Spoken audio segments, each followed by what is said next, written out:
одоо байгаа ерөнхий шүүгч ган зориг байгаа тохиолдолд нэг ч газрын 8 чинь хариуцлага тооцож чадахгүй.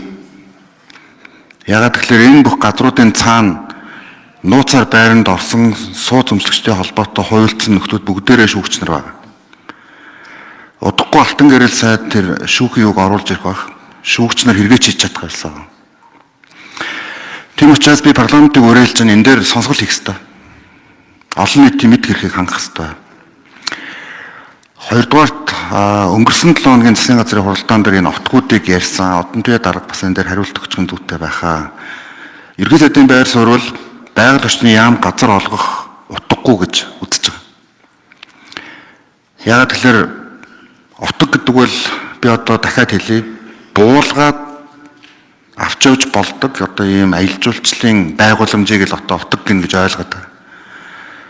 Харамсалтай зайсанд баригдсан утгууд маань бол буухгүйгээр юм том хотууд болцсон байна. Одоо бид нар энийг ингээд шийтгэс үр яах вэ? Одоо парламент ингээд нээлттэй ажлын хэсэг гаргаад энэ утгуудаа яах вэ гэдгээ бас ингээд ярих нь зүйтэй баг. Тэгээ би бол одон төвөө даргаыг наад утгуудаа тэгээд бүгдийг хотод өгөө гэж.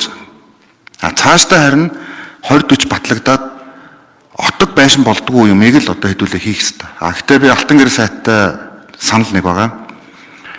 Хариуцлага тооцохгүйгээр явбал бид нар дахиад отог байшин болох юм явна. Дүүргийн захирамж, нийслэлийн захирамж болно гэж нэг хэсэг нэг баахан шуурга болдог байсан. Тийм учраас энэ алдаагаа одоо 20-40-ыг батлаад хэдүүлээ давтахгүй байх ёстой гэж бодож байгаа. За тэгээд парламентд би дахиад хэлье. Одоо парламент төр олон намын төлөөлөл ороод ирсэн байна. Яг ингээд авилгалтай тэмцээд эхлэхээр манай парламентын гишүүдээс ахуулаад өөрсдөө өрөвдөд эхэлдэг шүү.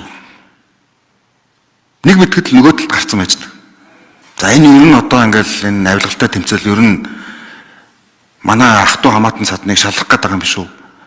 Тэр дунд нь одоо манайд орооцолцсон байх үедээ баларх үедээ гэл ингээд нэг мэтгэл блок болцсон. За тэгэл нэг юм 5-6 хүний одоо гарт улсаараа орцсон. Тэгэл энээсээ гарч чаддгүй шүү. Тэгэл нэг мэтгэл ганцаархан үлдсэн байдаг. За тэгээд жоохон гайгүй болоод ирэнгүүт авилгалтай ягаад тэмцэхгүй байгаа юм байл гэдэг. За тэгээд тэмцээд эхлэхээр давангуул тогтоох гэдэг байгаа юм биш үү? Эрхчлөөнд халдаад байгаа юм биш үү? Хувийн өмчийг дээрэмдэх гэдэг байгаа юм биш үү? Болоод явцдаг шүү. Тийм учраас энэ авилгалтай холбоотой энэ асуудал дээр үнэхээр хэдүүлээ тэмцэе гэж байгаа бол нэгдэлтэй гараад тэмцмээр байгаа. За эсвэл тэ болчмоор байгаа юм бас. Тэгэхгүй тэгэл ингээд нэг юм одоо хэрэг нь хаана гацаад байгаа юм тодорхой. Гэхдээ тэрийгэ шүмжилж чадахгүй.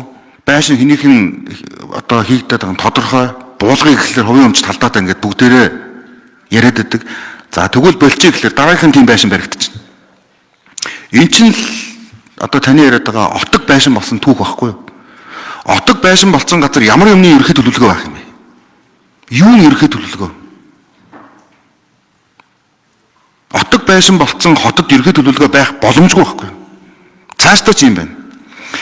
Тийм учраас энэ дээр би бас ундрам гишүүн бол парламентын гишүүдээс талархаж байна. Энэ дээр үнэхээр ерөнхий төлөвлөгөө зөрчүүл ямар хариуцлага байх вэ гэдгийг за өмнөхөө болио өөчлөе.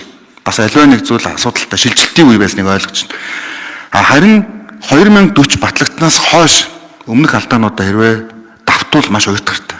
Тийм учраас энийг ингээд цэглээл одоо 76 та парламент за тэгээд 126 та парламент гэж хоёр хуваагдаж бичигдэж байгаатай адилхан 126 та парламент босноос хойш Улаанбаатар хотын ерөнхий төлөвлөгөө тэгээд ясрэгждэг л байг.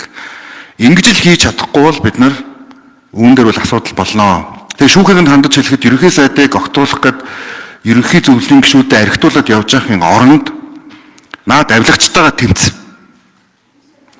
Байшин байгаа одоо энэ бүх сөөх бүх мега төслүүдийн ард байгаа авилагч шүүгч нартай чинь одоо энэ асуудлыг задлах ийм зүйлийг бас нэг өдөр парламент ярина гэдэгт бол би огт эргэлзэхгүй байгаа. Шүүгч нар нь өөрөө авилагч бас яаж авилгалтай тэмцэх юм? Одоо энэ сөөхтөр байгаа бүх материалуудыг гаргаад та нар үзээрэй.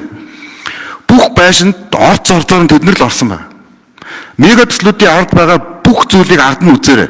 Бүх захиргааны иргэн шүүхтэр л гацсан байгаа. Одоо 5-7 цахилгаан станц хаана гацж байгаа юм? Шүүхтэр л гацж байгаа шүү дээ. Ард нь юу болж байгаа юм? Авилгалын асуудал байгаа. Энийг мэдсэн ч мэдээгүй юм шиг ингэ хичнээн жил явах юм.